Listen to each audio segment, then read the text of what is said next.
1676 को छत्रपति शिवाजी महाराज ने दक्षिण की ओर अपना ध्यान केंद्रित किया। आदिल शाही को खत्म करने के लिए उन्होंने गोवलकोंडा के कुतुब शाह से अपना हाथ मिलाया। गोवलकोंडा में छत्रपति शिवाजी महाराज का आगत स्वागत हुआ।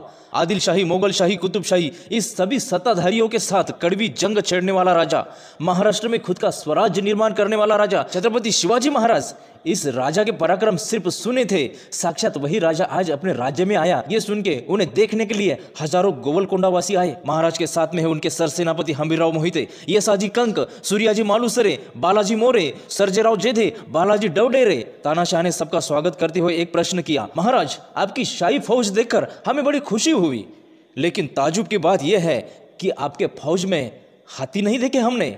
वैसे छत्रपति शिवाजी महाराज ने कहा, नहीं तानाशाह, आप जरा गौर से देखिए, मेरे फौज में का हर एक मराठा एक एक हाथी जैसा है। मेरे फौज में आपसे भी ज्यादा हाथी है, मेरा एक मराठा हाथी से भी बढ़कर है। तानाशाह हंसते हुए बोला, महाराज ये कैसे मुमकिन हो सकता है? हाथी के जैसा ताकतवर योद्धा नामुमकिन है महाराज। अगर होगा कोई आपका योद्धा हाथी की ताकत वाला तो बताओ महाराज, इसमें से कोई मेरे हाथी के साथ लड़ सकता है? और महाराज ने कहा, हाँ क्यों नहीं, अभी हमारे साथ जो अभी यहाँ मौजूद है इसमें से चाहे किसी को भी बुलाओ। महाराज ने बड़े आत्मविश्वास के साथ जवाब दिया। तानाशाह ने उन मराठों पर एक बार नजर डाली, उसकी नजरें स्थिर हुई येसाजी कंक पर और बोला, क्या यह सिपाही हमारे हाथी से टकराएगा? महाराज ने कहा, हाँ क्यों नहीं, तो भेज दो उन्हें मैदान में। बलदंड बाजू वाला, 6 फीट की ऊंचाई वाला, फौलादी सीना ताने हुए येसाजी कंक शेर की तरह चलते आया मैदान में। पीठ पर ढाल, कमर को शमशेर, आंखों में आत्मविश्वास और सह्याद्री का बुलंद हौसला। गोलकोंडावासी आंखों में जान डालकर देखने लगे। येसाजी ने प्रथम छत्रपति शिवाजी महाराज के चरण स्पर्श करके अभिवादन किया। नंगी तलवार हाथ में लेकर मर्दानी चाल से येसाजी मैदान में सज्ज हुआ।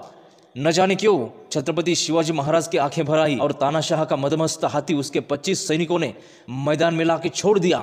देखने वाले लोग विचार करने लगे, हाथी और इंसान की लड़ाई, यह कैसे मुमकिन हो सकता है? पर यहाँ के लोगों को शायद मालूम नहीं होगा कि जो नामुमकिन होता है उसे मुमकिन बनाने वाले सिर्फ मराठे होते हैं। उस हाथी ने येसाजी की तरफ देखा, उसे देखते ही हाथी खौल गया। हाथी सीधा येसाजी पर चल के आया, पर येसाजी ने दाहिने ओर छलांग लगाई और हाथी सीधा आगे निकल गया। हाथी पीछे मुड़ गया और सीधा येसाजी पर चल के आया, पर इस बार भी येसाजी ने हाथी को बड़ी चालाकी से बगल दी। करीबन 2-2.5 घंटे हाथी से मुकाबला शुरू। हाथी आगे, पीछे येसाजी, हाथी आगे, उसके पीछे येसाजी। इस दौरान हाथी के पीठ पर वार करके हाथी को वहीं पे येसाजी मार सकता था, फिर भी येसाजी ने हाथी के पीठ पर वार नहीं किया।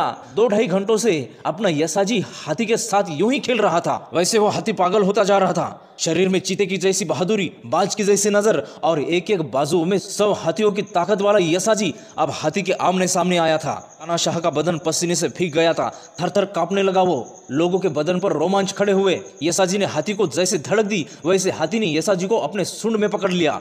येसाजी सूंड से निकलने की कोशिश कर रहा, पर व्यर्थ। बलवान हाथी अब येसाजी को दबोचने लगा, जोर जोर से घुमाने लगा, पर येसाजी ने बड़े धैर्य के साथ उसकी सूंड पकड़ी हुई। महाराज की आंखें भर आई। विस्मयचकित होकर लोग देखने लगे। हाथी अब येसाजी को छोड़ने वाला नहीं था। अपने आंखों के सामने अपना सरदार येसाजी कंक की जान खतरे में देखकर छत्रपति शिवाजी महाराज मन ही मन व्याकुल होने लगे। आंखों से आंसू टपकने लगे उनके।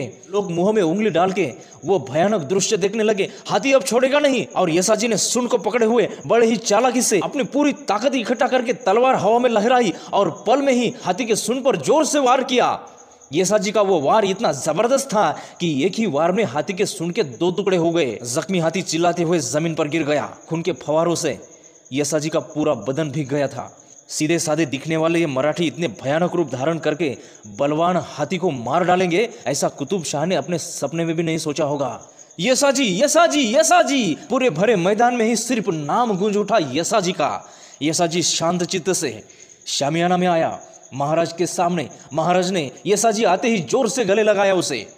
तब कुतुब शाह शिवाजी महाराज के पास आया और बोला, महाराज एक बात पूछूं? हाँ बिल्कुल, निसंकोच पूछो।